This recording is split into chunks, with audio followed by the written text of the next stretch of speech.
The observation deck of the Vrixian Youth Academy gleamed with polished metal and Holiday precision. Caleb sat in his hover chair, watching through the transparent aluminum as his classmates executed perfect formations in the zero-gravity combat arena below. His lower appendages hung uselessly, withered from birth, a genetic defect that marked him as Keshitar. The broken ones. Watch and learn what you'll never be, Instructor Vaxron had told him that morning, his mandibles clicking with barely concealed disgust. It was the same thing he said every day. Caleb's three-fingered hands gripped the armrests as he watched Zareth, the strongest of his cohort, disable 3 opponents in under 30 seconds.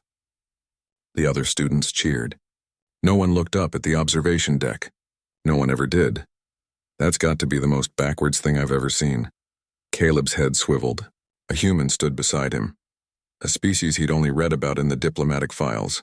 She was tall by human standards, with dark skin and hair pulled back in intricate braids. Her uniform bore the insignia of the Terran Educational Exchange Program.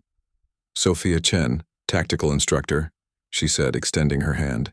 When Caleb hesitated, she didn't lower it. On Earth, we shake hands. It's a greeting. Tentatively, Caleb reached out. Her grip was firm, warm. You're Caleb, right? Sophia pulled up a chair and sat beside him, her eyes never leaving the arena below. I've been reviewing the Academy records. Top scores in strategic theory, spatial reasoning, and tactical prediction. Yet you're up here while kids with half your scores are down there. I am Keshitar, Caleb said quietly. My body is broken. In Vrixian culture, the broken cannot lead. We observe so that we understand our place. Sophia's jaw tightened. Your place? She turned to face him fully. Kid, let me tell you something about humans. We've had a guy lead an empire from a wheelchair. We've had a deaf woman conduct symphonies. One of our greatest physicists couldn't even move or speak for most of his life. And he figured out how black holes work. Your place is wherever the hell you decide it is. Over the following weeks, Sophia became a fixture at the observation deck. She would narrate the battles below, asking Caleb what he would do differently. At first, he answered hesitantly. Then, with growing confidence, Zareth is overextending, Caleb observed during one session. He's relying on his superior strength, but he's leaving his flank exposed. If I were commanding the opposing team, I'd feint center and strike from coordinate 7 Mark III. Show me, Sophia said, handing him a tactical pad. Caleb's fingers flew across the interface, sketching out maneuvers, predicting counter-moves 3 steps ahead. Sophia watched with a smile that grew wider by the second. You see it, don't you? She said. Not just the battle, but the whole battle. Past, present, and 6 moves into the future. The turning point came during the sector championship.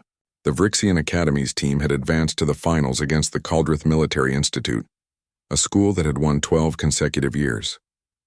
The arena would be a full-scale frigate simulation with 30 combatants per side.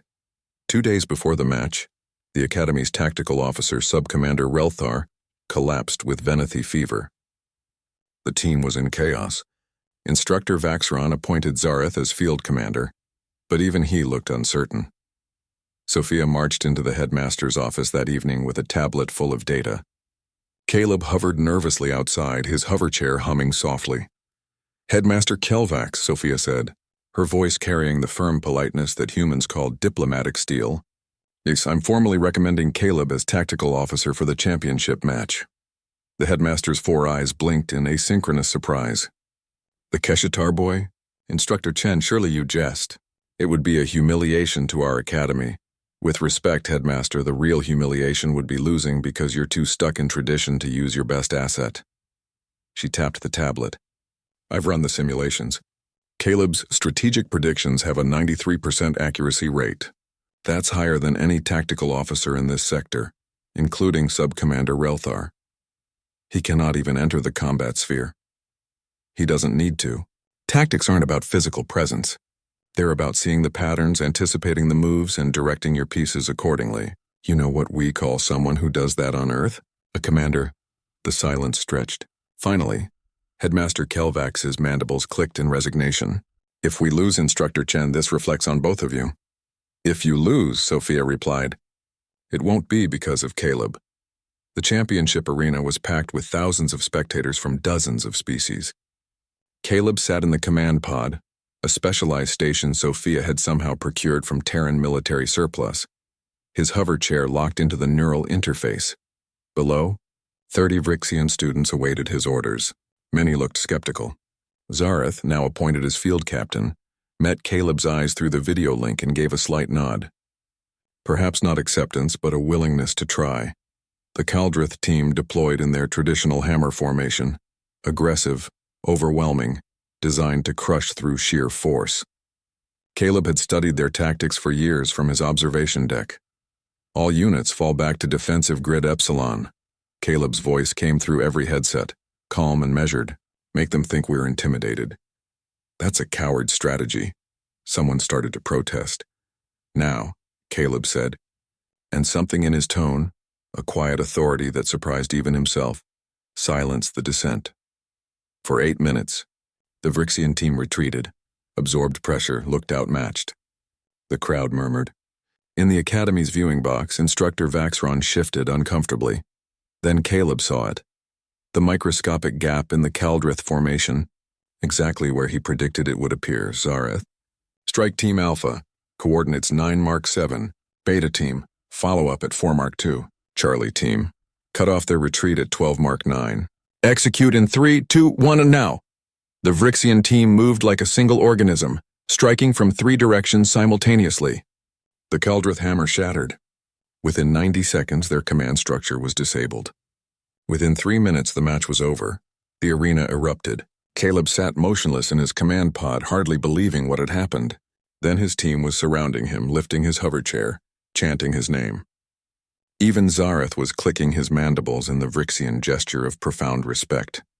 Sophia stood at the edge of the celebration, arms crossed, grinning like she'd won the match herself.